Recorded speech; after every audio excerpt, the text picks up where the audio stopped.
ಸಂಚಾರದ ಜೀವನಾಡಿ ಅಂದ್ರೆ ಅದು ಬಿಎಂಟಿಸಿ ಬಸ್ ಮತ್ತು ನಮ್ಮ ಮೆಟ್ರೋ. ಸದ್ಯ ಸಿಲಿಕಾನ್ ಸಿಟಿಯಲ್ಲಿ ಈಗಿನ ಸ್ಥಿತಿಯಲ್ಲಿ ನಮ್ಮ ಮೆಟ್ರೋ ಅತಿ ವೇಗವಾಗಿ ವಿಸ್ತಾರಗೊಳ್ಳುತ್ತಾ ಇದೆ.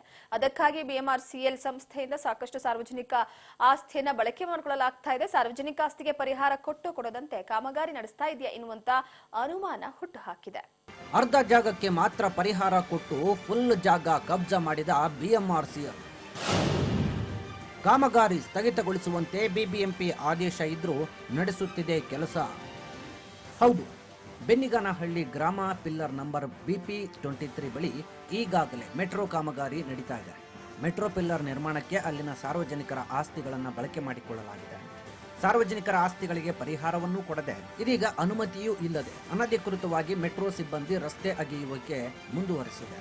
ಸ್ಥಳದ ಮಾಲೀಕರು ದೇವರಾಜು ಜಂಟಿ ಆಯುಕ್ತರಿಗೆ ದೂರನ್ನು ಕೊಟ್ಟಿದ್ದಾರೆ.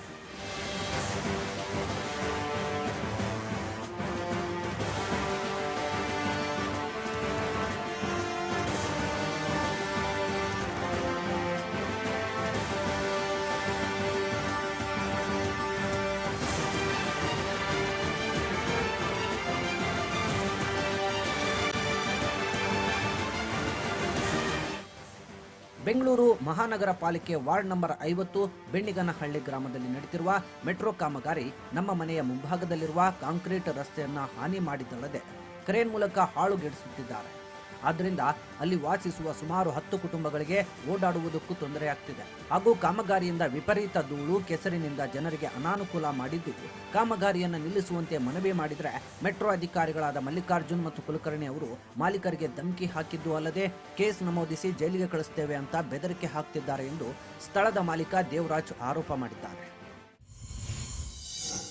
ಹೇಳಿದ್ರು ಕೂಡ ನಾವು ಅಕ್ರಮದಲ್ಲಿ ಕೆಲಸ ಮಾಡ್ತೀನಿ ಅಂತೇಳಿ ಇವತ್ತು ಬೆಳಗ್ಗೆ ಕೆಲಸ ಮಾಡಿದ್ದಾರೆ ಬಂದು ಅಧಿಕಾರಿಗಳೆಲ್ಲ ದೌರ್ಜನ್ಯದಿಂದ. ಇಲ್ಲಿ ಇಂಜಿನಿಯರ್ AE ಕುಲಕರ್ಣಿ ಅಂತ ಮಲ್ಲಿಕಾರ್ಜುನ್ ಸ್ವಾಮಿ ಅಂತ ಅವರು ಚೀಫ್ ಇಂಜಿನಿಯರ್ ಅಂತೇಳಿ ಭಾಸ್ಕರ್ ಅಂತೇಳಿ ಎಲ್ಲರೂ ವಿಡಿಯೋ ಮಾಡಿದ್ದೀನಿ. ಅವ್ರದ್ದು ದಾಖಲೆಗಳೆಲ್ಲ ಇದು ಫೋಟೋ ಎಲ್ಲ ಇದೆ. ಇವತ್ತು ವಿಡಿಯೋ ಮಾಡಿರೋದು ಬೆಳಗ್ಗೆ. ನೀನು ಜಾಸ್ತಿ ಇದು ಮಾಡಿದ್ರೆ ನಾನು ಪೊಲೀಸ್ ಕಂಪ್ಲೇಂಟ್ ಕೊಡ್ತೀನಿ ಅಂತೇಳಿ ನನ್ನೇ ಇದು ಮಾಡ್ತಾಳೆ, ದೌರ್ಜನ್ಯ ಮಾಡ್ತಾರೆ ಅವರು. ನಮ್ಮ ಜಾಗ ನಮಗೆ ತೊಂದರೆ ಕೊಟ್ಕೊಂಡು ನಮ್ಮ ಮೇಲೆ ಇದು ಮಾಡೋಕೆ ಇದು ಮಾಡ್ತಾ ಇದ್ದಾರೆ, ತೊಂದರೆ ಕೊಡ್ತಾ ಇದ್ದಾರೆ ಅವರು. ಕೇಳಕ್ಕೆ ಹೋದರೆ ಏನು ಹೇಳ್ತಾಯಿಲ್ಲ, ಸರಿಯಾಗಿ ಯಾರು ಸ್ಪಂದಿಸ್ತಾ ಇಲ್ಲ ನಮಗೆ. ಆದ್ದರಿಂದ ದಯಮಾಡಿ ನಮಗೆ ನ್ಯಾಯ ಕೊಡ್ಬೋದು. ಇದು ಆಯಿತು, ಒಂದು 3 ತಿಂಗಳಿಂದ ಸಮಸ್ಯೆ ಇದು. ಆದರೆ ಯಾರು ಇದ್ರ ಬಗ್ಗೆ ಗಮನ ಹರಿಸ್ತಾ ಇಲ್ಲ. ನಾವು ಹಲವಾರು ಬಾರಿ ಆಫೀಸ್ಗೆ ಹೋಗಿದ್ದೀರಿ, ಎಲ್ಲ ಮನವಿಗಳು ಕೊಟ್ಟಿದ್ದೀರಿ, MD ಹತ್ರ ಎಲ್ಲ ಬೇಡ್ಕೊಂಡಿದ್ದೀರಿ. ಏನು ಮಾಡಿದ್ರು ಇದು ಮಾಡ್ತಾ ಇಲ್ಲ, ಸ್ಪಂದಿಸ್ತಾರೆ ನಮಗೆ. ಆದ್ದರಿಂದ ದಯಮಾಡಿ ನಮ್ಗೆ ನ್ಯಾಯ ಕೊಡಿಸ್ಬೇಕು. ಇನ್ನು ಕೂಡಲೇ ಕಾಮಗಾರಿಯನ್ನು ನಿಲ್ಲಿಸಬೇಕು ಎಂದು ಬಿಬಿಎಂಪಿಗೆ ಮನವಿ ಕೊಟ್ಟ ಬಳಿಕ ಕೂಡಲೇ ಕಾಮಗಾರಿ ನಿಲ್ಲಿಸುವಂತೆ ಸೂಚನೆ ಬಂದಿದೆ.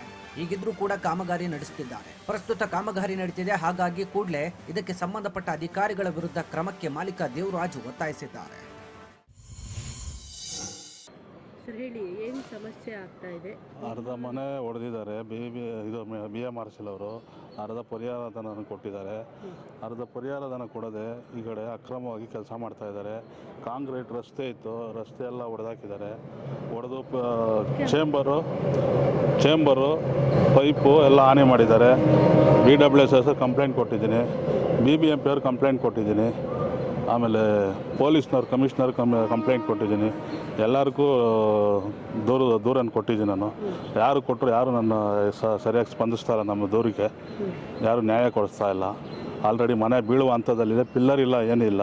ಮೊನ್ನೆ ಹೊರಮಾವು ಮತ್ತು ಬಾಬು ಸಾಪಾಳ್ಯದಲ್ಲಿ ಬಿಲ್ಡಿಂಗ್ ಬಿದ್ದಿರೋದು ನೀವು ನೋಡಿದ್ದೀರಾ. ಇದು ಅದೇ ಥರ ಇದೆ. ನೀರೆಲ್ಲ ತುಂಬಿಕೊಂಡು ನೀರೆಲ್ಲ ಕೆಳಗಡೆಯಿಂದ ಬರ್ತಾಯಿದೆ, ನೋಡ್ಬೋದು ನೀವೇ ಕಣ್ಣಲ್ಲಿ. ಈಗ ಮನೆ ಪಿಲ್ಲರ್ ಇಲ್ಲ, ಏನಿಲ್ಲ. 13 ಕುಟುಂಬಗಳು ವಾಸ ಇದೆ ಮನೆಯಲ್ಲಿ. ಆದ್ರೂ ಅವ್ರು ಕೇಳ್ತಾಯಿಲ್ಲ. ಹಲವಾರು ಬಾರಿ ಹೋಗಿ MD ಆಫೀಸ್ ಅವ್ರಿಗೆ ಮನವಿ ಕೊಟ್ಟಿದ್ದೀರಿ, ಯಾರು ಸ್ಪಂದಿಸ್ತಾ ಇಲ್ಲ ನಮಗೆ. ಆದ್ದರಿಂದ ದಯಮಾಡಿ ನಮ್ಗೆ ನ್ಯಾಯ ಕೊಡಿಸ್ಬೇಕಂತ ತಮ್ಮಲ್ಲಿ ಮನವಿ ಮಾಡ್ಕೊಂಡು. ಆಯಿತು ನೋಡೋಣಪ್ಪ, ಬೇಕಾದ್ರೆ ತಗೊತೀರಿ, ಬೇಡ ಅಂದರೆ ಬಿಡಪ್ಪ ಅಂತ ಹೇಳ್ತಾರೆ. ಆದರೆ ಇಲ್ಲಿ ನೋಡಿದ್ರೆ ತಿರ್ಗಾ ಬಂದು ಇಲ್ಲಿ ಅಕ್ರಮವಾಗಿ ನಮ್ಗೆ ತೊಂದರೆ ಕೊಡ್ತಾರೆ. ಓಡಾಡೋಕ್ಕೆ ಜಾಗ ಬಿಡ್ತೀರ ಇದು ಮಾಡ್ತಾ ಇದ್ದಾರೆ, ತೊಂದರೆ ಮಾಡ್ತಾ ಇದ್ದಾರೆ. ಎಲ್ಲರಿಗೂ ದೂರನ್ನು ಕೊಟ್ಟಿದ್ದಾರೆ, ಯಾರು ದೂರಕ್ಕೆ ಸರಿಯಾಗಿ ಸ್ಪಂದಿಸ್ತಾ ಇಲ್ಲ ನಮಗೆ.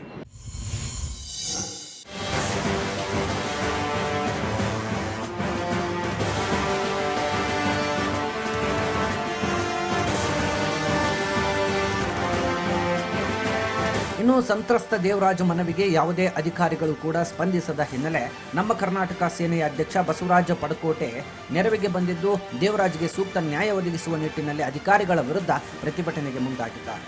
ಸಂತ್ರಸ್ತರಿಗೆ ಸೂಕ್ತ ನ್ಯಾಯ ಸಿಗುವವರೆಗೂ ಹೋರಾಟ ನಿಲ್ಲಿಸುವುದಿಲ್ಲ ಅಂತ ಹೇಳಿದ್ದಾರೆ. ಒಟ್ನಲ್ಲಿ ಬಿಎಂಆರ್ಸಿಎಲ್ ಸಂಸ್ಥೆ ವಿರುದ್ಧ ಅನಧಿಕೃತ ವಾಸನೆ ಬಂದಿದ್ದು, ಈ ಬಗ್ಗೆ ದೂರು ನೀಡಿದ್ರೂ ತಲೆ ಕೆಡಿಸಿಕೊಳ್ಳದ ಅಧಿಕಾರಿಗಳು ನಡೆದುಕೊಂಡ ರೀತಿ ಸಾಕಷ್ಟು ಅನುಮಾನವನ್ನ ಹುಟ್ಟಾಕಿದೆ. News desk, Raj news Kannada, Bengaluru.